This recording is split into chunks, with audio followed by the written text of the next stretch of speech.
Hello and welcome back to English Unlocked. I'm Alex. And I'm Sam. This is the podcast where we have real conversations in clear English to help you understand the world and the language a little better. That's right. And today we are talking about everything. Well, not everything. We're talking about daily life, our everyday routines, what we do from the moment we wake up until we go to sleep. Why is this a good topic for English learners? Because it's the most common type of English. If you can talk about your day, you can connect with people instantly.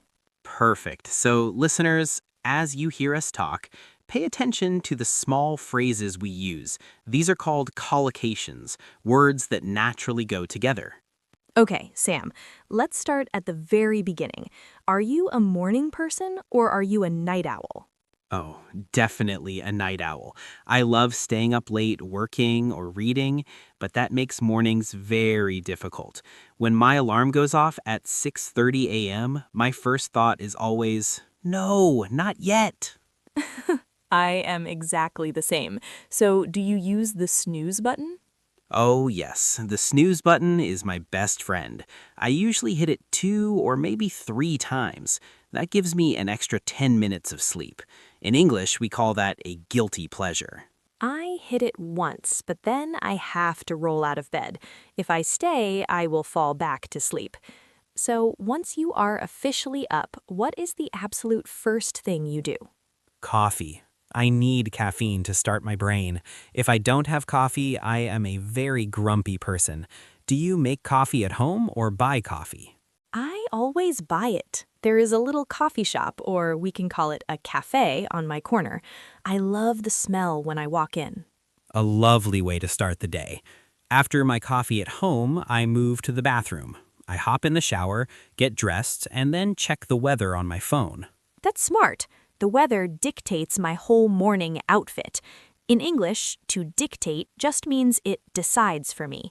If it's raining, I need a different jacket. This is where our routines diverge, right? We have different commutes.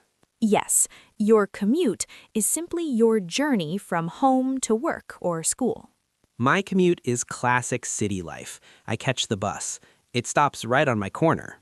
Is it reliable? Usually, but during rush hour, everything is slow. Let's stop there for a moment. Alex just used 2 important phrases. Listeners, write these down. Catch the bus. This is how we say we get on a public vehicle. We catch the train, catch the bus, or catch a taxi. Rush hour. This is the hour or 2 in the morning and evening when everyone is traveling. Traffic is awful. Exactly. And while I'm on the bus, I usually spend the time scrolling through my phone. I check social media, read the news, or listen to a podcast. It's my quiet time before the workday begins. I prefer to drive to work. I have my own car. I enjoy the privacy, but I hate the traffic jams. In English, we often say we are stuck in traffic. It feels like you are trapped. Being trapped in traffic is a very common daily experience. We use stuck in for many situations where we cannot move easily. I'm stuck in a meeting, or I got stuck at the grocery store. Okay, we're at the office. The grind begins. Alex, what is your first work task? The first 30 minutes is purely administrative. I check my emails and reply to anything urgent. And of course, I get another coffee. Then my team has a stand-up meeting. A stand-up is just a quick, informal meeting. Why do you like them? Because they are short. Everyone stands up, hence the name, so nobody gets too comfortable, and we finish quickly.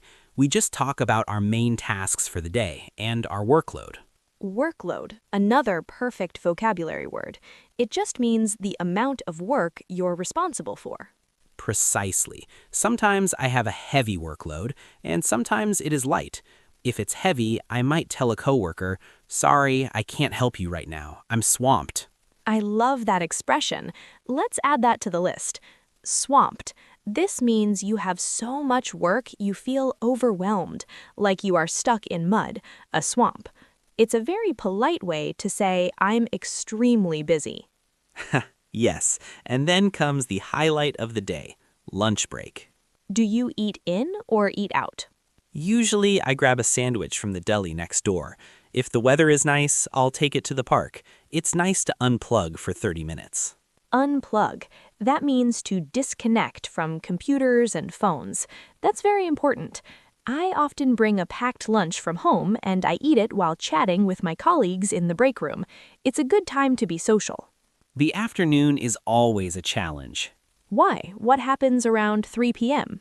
The afternoon slump. My energy level drops, my eyes feel heavy, and I want a nap. I usually need a strong tea or a sweet snack to keep me going until 5 p.m. The afternoon slump is universal. It hits everyone. But then the workday ends. But for many people, the real day is just starting. We still have to run errands. Running errands. I hear this a lot. Can you define it? Sure, errands are small, essential tasks we must do outside the home. Going to the bank, dropping off laundry, buying a birthday card, picking up milk, these are all errands. Yesterday, I had to stop by the pharmacy and the grocery store, or supermarket for our British listeners. It took an hour. In English, we use stop by or drop by to mean visiting somewhere briefly on your way.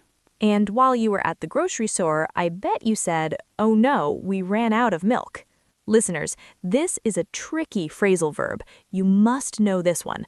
Run out of. This means you have zero left. You used all of it. We ran out of coffee, the phone ran out of battery. Finally, I unlock my door, step inside my apartment, and kick off my shoes. The best feeling. And what do you do next? I make dinner. It's usually simple. Then I just want to wind down. To wind down, that's a lovely, calm phrase. It means to relax gradually. It's the opposite of getting stressed. You are calming your system before sleep. Yes, I am a self-confessed couch potato in the evening. You sit on the couch, the sofa, and watch TV? All evening. It's perfect. I might binge watch a show on Netflix. Binge watch means watching many episodes, one after another, for hours. Well, that sounds relaxing. And then finally, when your eyes are closing, what do you say? I say, I am exhausted. It is time to hit the sack. Perfect final phrase. Hit the sack or hit the hay. This is just casual idiom for go to bed. You have had a long day. You are going to sleep. It really is the best part. Sam, that was a fun conversation. We covered a whole day in English. We did. And for our listeners, that's your homework. Try to describe your daily routine using at least 3 of the new phrases you learned today. We can't wait to hear your stories. Thank you so much for joining us. I'm Alex. And I'm Sam. Keep practicing, and we will see you next time. Bye for now.